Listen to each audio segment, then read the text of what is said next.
Hey guys, welcome to another episode of May's Conversations. And today I have two guests. Again, all three of us are professionally practicing astrologers. And today our topic is about toxic relationships. Everything from codependent relationships to always being with people who are not available, even all the way up to abusive relationships. I'm May, so I do psychological astrology. And today I'll be bringing a bit more of an academic perspective because I like looking at profiles and how people behave a certain way. And I think also looking at why certain patterns tend to sort of repeat themselves. And also what are the resources that we have within ourselves to be able to not say to get out of a bad relationship, but I think more importantly is what really helps us make a healthy relationship. Yes, my name is Jeremy. So I am a practicing astrologer as well and a purpose coach. So what I use astrology for is looking at it from a trauma-informed approach, understanding that certain behaviors, like what May has mentioned, how certain behaviors repeat itself in relationships, tends to have a context. Parts of us might want to protect ourselves in certain ways that therefore annex certain unhealthy behaviors and patterns. Hi, my name is Sohila. I'm also a practicing psychological astrologer, but I mainly focus on relationships. I think this topic is really relevant to the work that I do and I think I can contribute to the clients that I see on the daily basis. And I think what I will be bringing to the conversation is how we are normalizing certain behaviors in our relationships and wondering why we are getting into toxic relationships or why we are only attracting certain type of people into our lives. I think the common pattern that I've been seeing is when clients come to me for consultation and they talk about why their relationships are not progressing the way they want to. So they're usually saying things like, oh, my relationship is fine, but I don't feel excitement from it. And so the patterns that I've been seeing is that they feel or they believe that relationships have to be exciting. The pattern that I've been seeing is when their familial relationships are, they come from backgrounds which parents have been fighting, and so that excitement or that always having to have some drama. Yes, drama. So they believe that relationships have to have that drama. And so when they're in a relationship and they don't experience that drama, they think something is Do they actually call it a toxic relationship when there's no drama? I think when it becomes toxic when they try to insert the drama. So they're the one that's being So toxic. they're the toxic. Yes. What kind of drama? Like what kind of things that could happen? My partner Right. doesn't want to join me in my preferred activity. So he is not supporting me. He is not. Yes. So and then why is my boyfriend or why is my partner not wanting to do the same things that I want to do? So there's nothing wrong with that statement. It's just them trying to stir up some problems in the relationship when that whole situation can be fixed with a conversation. But I have some clients who do coping with infidelity, right? It's like excitement to them, right? Because they feel like maybe a need is not met, like whether it's sexual, whether it is that emotional connection, right? And therefore they look for that spark outside of that relationship itself. So, I think that the existing relationship therefore could potentially become toxic when the partner, right, feels like the other partner is no longer paying attention, right? It's no longer as present, no longer as emotionally there for the partner as well. But the reason being is because none of them are having those conversations that's important for them as well. So in fact, I would say at least on a more psychological astrology kind of thing, the planet I'm looking at is a Pluto. Okay, so there are a lot of these Plutonian profiles, but you see, the one thing about Pluto is this idea of a deprival. That means I'm deprived of something that I absolutely need. And it's like what Sohila says, I need something and then I'm not getting it. And you find that sometimes the nasty side tends to show up. But I think the other part about Pluto is also about this idea of the domination. That means it's like, I don't have it, you are supposed to give it to me, and therefore I dominate you until I get what I want. Yep. Yeah, and then that becomes, and funny thing about Pluto is also that it's toxic also because the poison has to come from somewhere. Yep. That's the whole idea of a toxin, right? And so the interesting thing I think from our profession is that sometimes we are trying to trace the toxin. You know what I mean? It's like just to see where is this idea coming from. And I think sometimes the domination comes from the fact that if you feel that you are like sort of like victimized in this situation, because of you I cannot get what I want. Yep. And then what they don't realize is that now I'm the reason why you can't get what you want. Exactly. Also. Yeah. Is that what your experience? Yeah, I think, I mean, when I actually talk it out with my clients, their behaviors are affecting how the partner is reacting to them exactly. at the same time. It's a loop, right? Yes, it's a loop, and so it continuously, and so the partner is reacting, they're reacting, and after a while, they don't even know where the problem started from because it escalates. I did want to add one more point about this toxicity is that I think quite often the person who is complaining about toxic relationship often does not feel attractive. That means I don't feel like I'm deserving of love. And that means my assumption is that, oh, sure, of course, you don't want to go watch this movie with me because why would you? I'm sure you want to go with your friends because they are so much more an attractive way to spend the afternoon than with me, right? I'm your sulky, bad-tempered girlfriend. And I think sometimes one thing I've noticed, a common pattern in my clients with this repeated pattern is that they often assume that you would choose something else or someone else over me. So it looks like an abandonment complex, but actually it's because they assume that surely something else is better than me. Yep. So the common pattern I would say is a low self-worth to begin with. Yep. Which is why you see, I think dealing with this, if I were to sort of chunk it down to like a three-step thing, right? I think the first part is sort of like getting the idea of like, okay, what is wrong in the relationship? And step 2 is very important because it makes that person, like what you say, accountable, responsible for maybe you are being very unattractive now. Because look at what you just did to your partner. Like, little wonder your partner doesn't want to reply your messages. Little wonder they don't even want to talk to you anymore. Right? And so then it puts that person in that space, which means that if we are going to go to step 3, which is that there's going to be a more positive thing going forward, then it's like where we have to address the shame or whatever. Sure, you can say you're guilty and you're shameful and then you're doing all this horrible stuff, and that means we kind of have to stop that stuff so that you can create a more worthy sort of relationship. When you hear the word toxic, you would think Pluto profiles, right? But I have personally found that Plutonian profiles will work for the relationship and will try to solve the problem. You know, when the expression of the tower moment where everything crumbles and then you rebuild it. The Plutonian profiles will rebuild it. But I think what I struggle with is having the Neptunian profiles to firstly see that there is an issue and internally wanting to solve the problem. Is that your experience also? Is the Neptunian one? For sure, it's always okay. I mean, like Neptune, Pisces, 12th house, like people with these placements, right? So they tend to cling onto that whole ideal fantasy of like, oh wow, like I want that ideal person, that partner, that romantic love, but somehow they always end up disappointed, right? And they always end up also dating emotionally unavailable people sometimes. And like people who are just never really present with them as well. So yeah, that's something that I actually tend to see. Is it the Venus Neptune, the romantic the profile? romantic, so it's the Venus Neptune profiles. That tend to feel that I need this ideal relationship, this romance. Otherwise, number one, they avoid it. Like they avoid reality, right? They avoid anything that.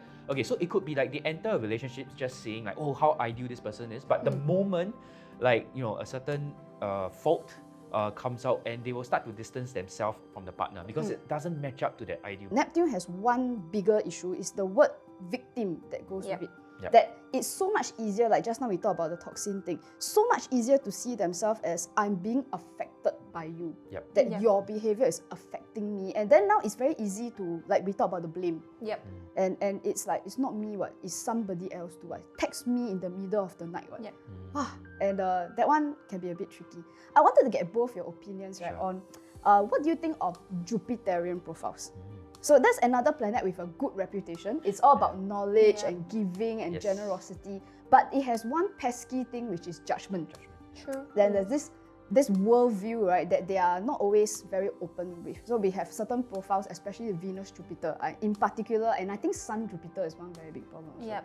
Like, so what do you think? Okay, so I mean, Jupiter has all the good connotations to it. I agree, but judgment is still judgment, and it's still from a person's perspective. So they can be all wanting to learn, but in their own definition of what learning is. So if they're, for example, if they're with a partner, and their definition of growth would be to, for example, take your master's or take your PhD.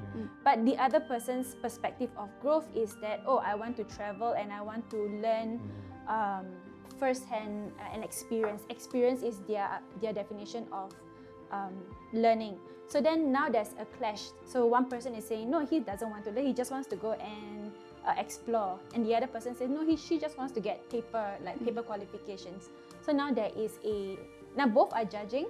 They're Jupiterian, they're acting Jupiterian, but not in the most healthiest way. It's a lot of that making each other wrong, right? Yes. Yeah, it's the way you're doing it, I don't agree. You're wrong, I'm correct. Right. Yes. It's the fear of being wrong. Another one that might be similar to that would be the Uranus profile. Just now we talked about excitement, and so now I think with all profiles there will be that projection. So with Uranus, I think the projection would be, why is my partner not instilling excitement and fun and activities? Why am I just sitting at home, doing my own activities? I think with all the profiles, projection is one main thing that I've seen, and blaming the other partner for not making their life what they would like it to be. Do you find that the Uranian profiles are like a demand on the partner, or more of the fact that they want freedom from the partner? I've seen both. You've seen both? I've seen both. I think there was a client I've had. One of them, one set of client is wanting to go on different adventures, wanting the partner to join them in their adventures, but the other partner just doesn't want to. So but it's not that he is uninterested or he doesn't love the other person. It's just that is not his idea of fun. I think another one is I've known a few clients that would prefer the long distance relationship because they don't have to be with that partner, right? So with that kind of Uranus profile, I think being in a relationship might be stressful, and hence they choose a long distance relationship. But eventually, if you want to move on with the relationship, they have to come together, and that's where the problem lies. So now you have to face reality and face the other, and you have to live with the other person, and you have to learn what the other partner wants. You have to learn what the other partner is physically, and then that can be, oh, where's my freedom? Where is my space? Where is my, I think with the Uranus profile, the idea of having a relationship equals being constricted is something that I've seen a few clients have to deal with also. That's so interesting because I recently I had a client as well who came in saying that, oh man, all the guys I date are toxic. So when I look at the chart, right, so many Uranus qualities, and I just asked her this one question, could it be that you are dating emotionally unavailable guys because you yourself are unavailable? Right? If you were available, you would have known that this is not, if you encounter somebody who's unavailable, this is not what I want, and you would back off, right? And you will stick somebody who's a little bit more available. And she just looked at me and she started laughing. And I think it was like the moment where, it's like somebody feels like, oh, somebody actually calls me out for that behavior as well. If somebody has they have that Uranian qualities, but they have to come together in a form of marriage, how can we start to help them to create more space and freedom within that relationship? One of my clients was, so first I started with a woman who was going out with a lot of foreign men. So they would be in Singapore for short stints, like 2-year, 3-year contracts. And it's like let's have fun while you're here. And then at the end of the contract, they go back to France or Germany or wherever it is. And then she comes to see me to ask, why is it that all these men keep leaving her? But you see, the logical answer is because you have relationships with men who pretty much told you from the outset that I'm only going to be here for 2 or 3 years. So that's the first. And the thing is, what I realized is that she really did, I told her this fake story about Arthur the accountant. So you imagine like this guy called Arthur, he's an accountant, he's going to buy you a nice house, 3 kids, 1 dog, and 1 Indonesian maid, you know? And the first response she had was like, that sounds like a ball and chain. It sounds like a day, like a life of hell. So you see, so the thing is, she did not want that life. And that's why when she, like what JT says, right, she chooses to go on a different type of relationship. But then she says, I scroll Facebook, and then I see my friends, you know, number 2, and then they're collecting keys to their house, and then I start wondering if there's something wrong with me. Or I think that everyone's looking at me like I'm some crazy left on the shelf kind of woman, and they don't, in the sense that you can have any lifestyle you want, but then there's a consequence that comes with it.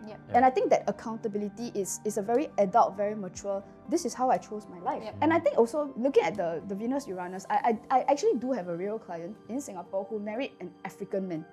Very, very dark-skinned African.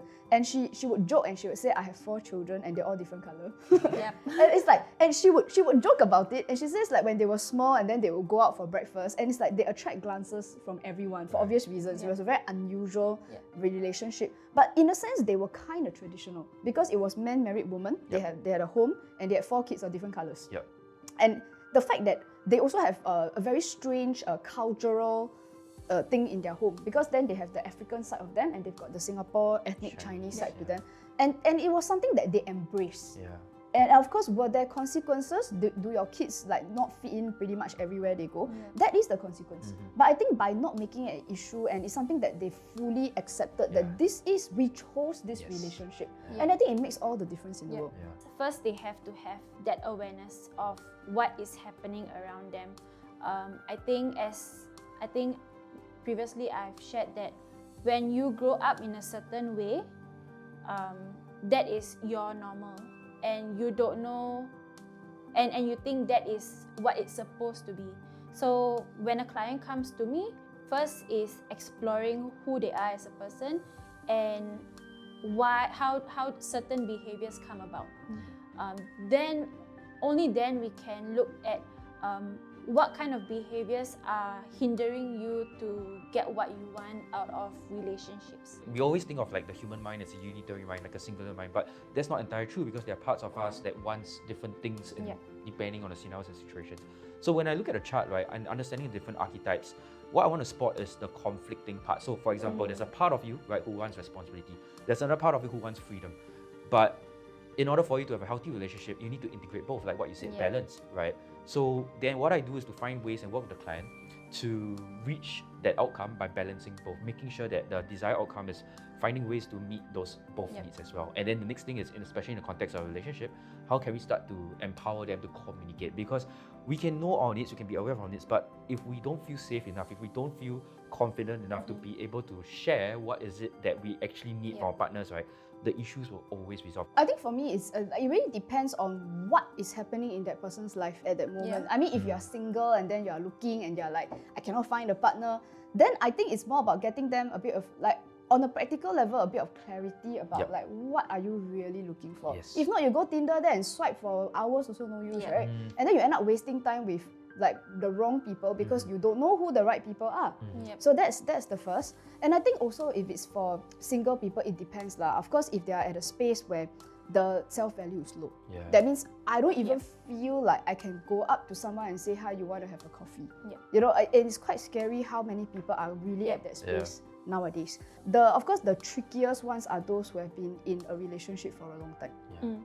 And I think some of those patterns, especially if there are, like what you say, needs that are not met, which can sometimes go on for years. So I got people in their 40s, even up to their 50s, who have been living with a not great situation for up to 20 years.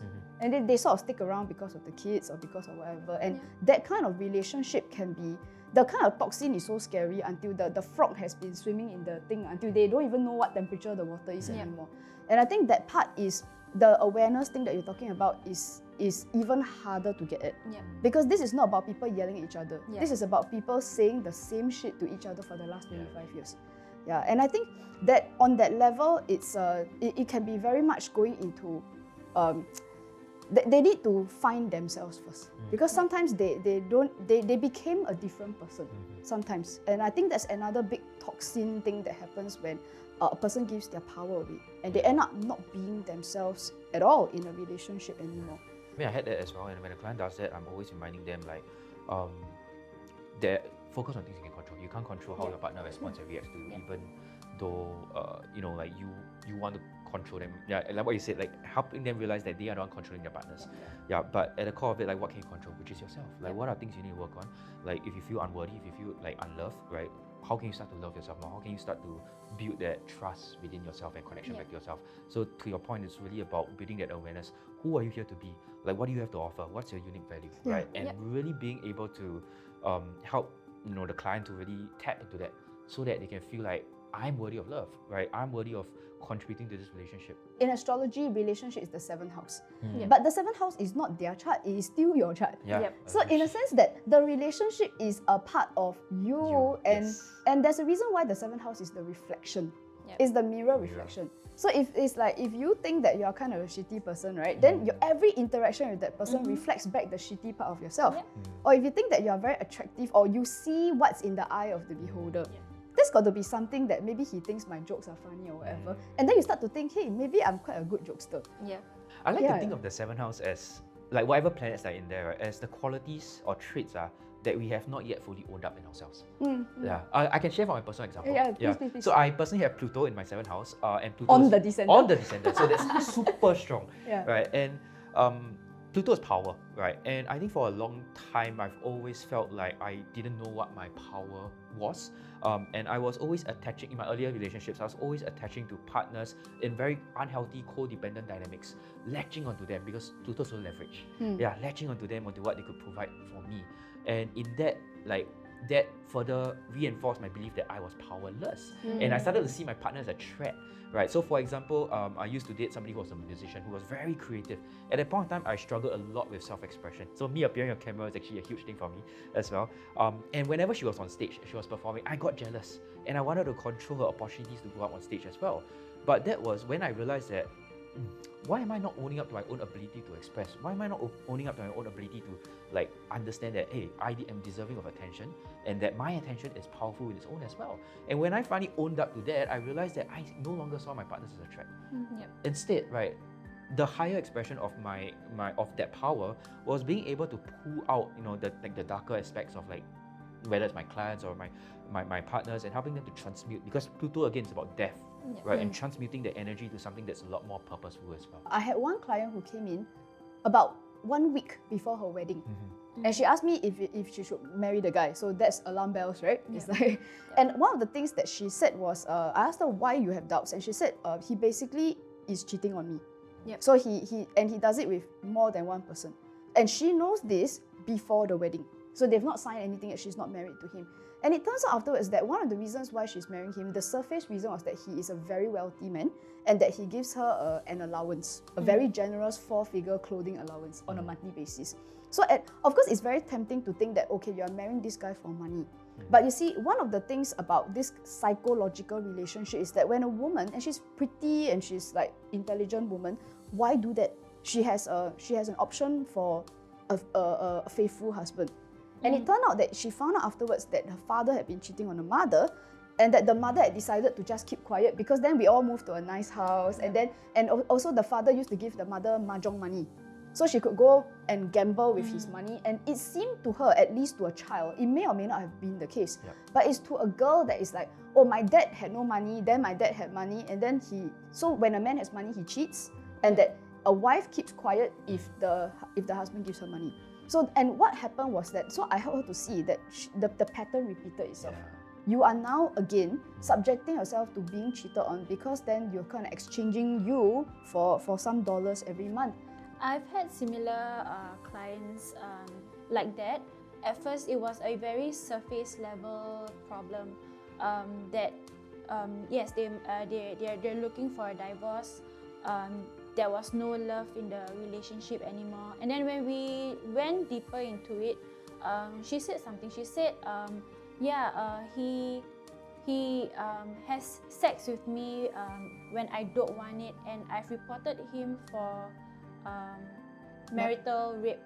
I'm not sure what the term is. It is. And then as we look into it, then she was talking about how her mom was also unhappy in the relationship, and she just let the father, her father, just do whatever he wants. So and then she started reflecting and saying, oh, I'm doing the same thing as my mom.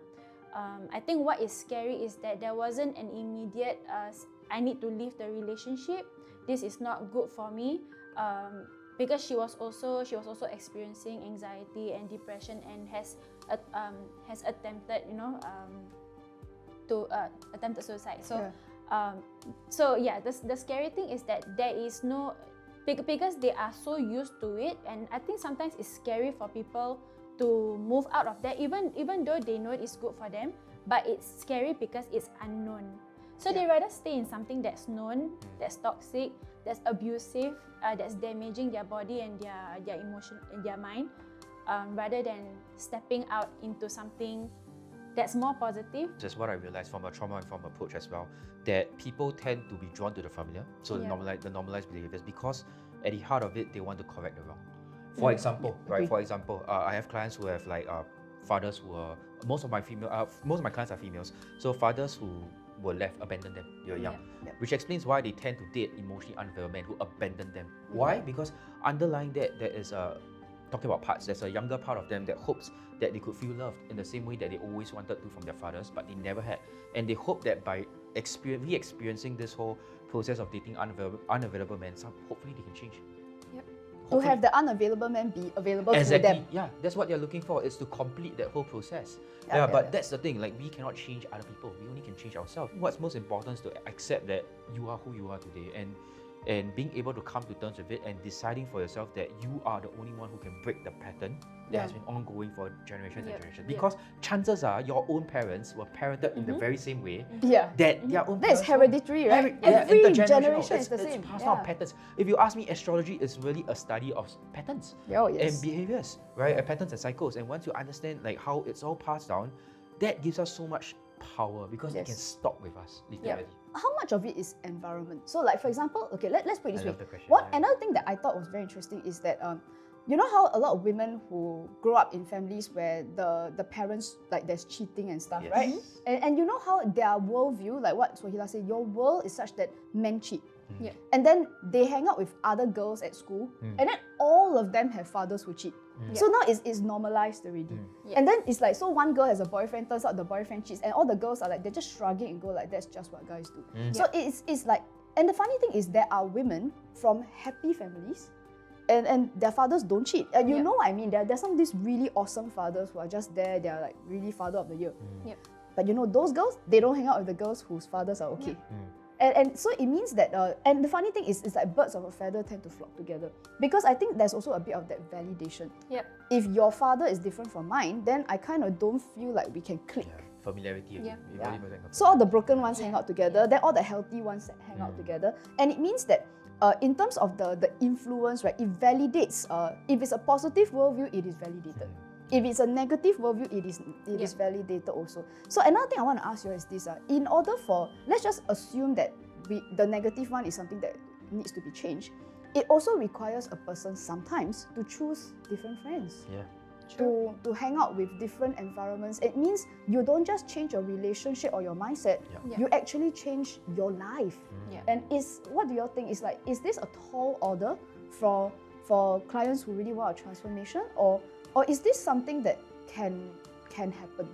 What do you think? Healing can happen only with co-regulation. I believe that healing actually happens when two very present people with their wounds, with their patterns, come together and they make that clear intention that I'm going to work on this. There might be times I'm going to trigger you, but I want to be accountable for it. I think that word trigger is very important, because you can do your own healing, but you still have to come out into the real world. You will, if you want a relationship, you might meet toxic people. You might meet like emotionally unavailable men, and right there and then it's a decision that you have to consciously make to sort of stray away from that. If you search something on social media or the internet, your history is going to be full of that type of thinking. You're gonna look and you're gonna see a woman complaining about a man. You're gonna scroll and you're gonna again see a woman complaining about a man. And everything you're gonna hear is cheating. So it's I don't know how you're gonna do it. Like, is it to clear the browser history, or to search for something?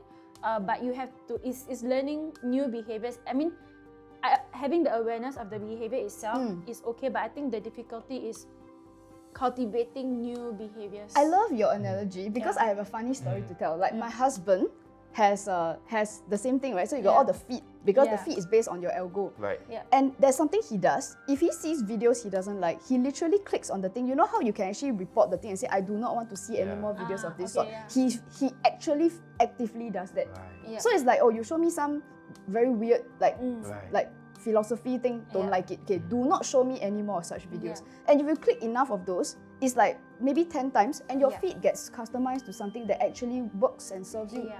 So this is also what I'm saying, is that do you both agree that it's not just a matter of solving the relationship, and it's just solving that person's your relationship with your father or your mother? That's just one step, two step, and then there's the third step, which is that you have to actively cultivate the healthy environment that you say you want.